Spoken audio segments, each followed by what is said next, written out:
79واں زبور۔ قومی چھٹکارے کے لیے مناجات۔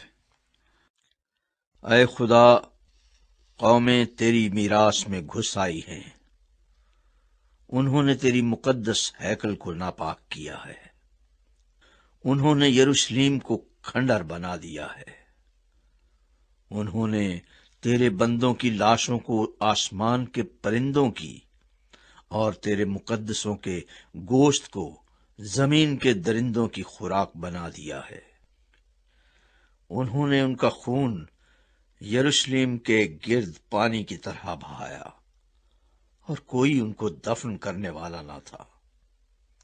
ہم اپنے پڑوسیوں کی ملامت کا نشانہ ہیں اور اپنے آس پاس کے لوگوں کے تمسخر اور مذاق کا باعث۔ اے خداوند، کب تک؟ کیا تو ہمیشہ کے لیے ناراض رہے گا؟ کیا تیری غیرت آگ کی طرح بھڑکتی رہے گی؟ اپنا قہر ان قوموں پر جو تجھے نہیں پہچانتی اور ان مملکتوں پر جو تیرا نام نہیں لیتی انڈیل دے، کیونکہ انہوں نے یعقوب کو کھا لیا اور اس کے مسکن کو اجاڑ دیا ہے۔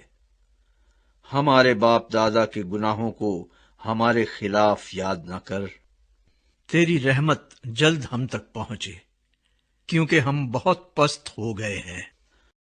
اے ہمارے نجات دینے والے خدا، اپنے نام کے جلال کی خاطر ہماری مدد کر، اپنے نام کی خاطر ہم کو چھڑا اور ہمارے گناہوں کا کفارہ دے۔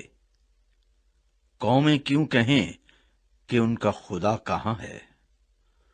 تیرے بندوں کے بہائے ہوئے خون کا بدلہ ہماری آنکھوں کے سامنے قوموں پر واضح ہو جائے۔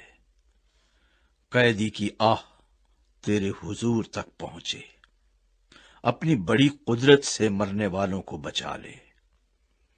اے خداوند، ہمارے پڑوسیوں کی طعنہ زنی جو وہ تجھ پر کرتے رہے ہیں، الٹی 7 گنا انہی کے دامن میں ڈال دے۔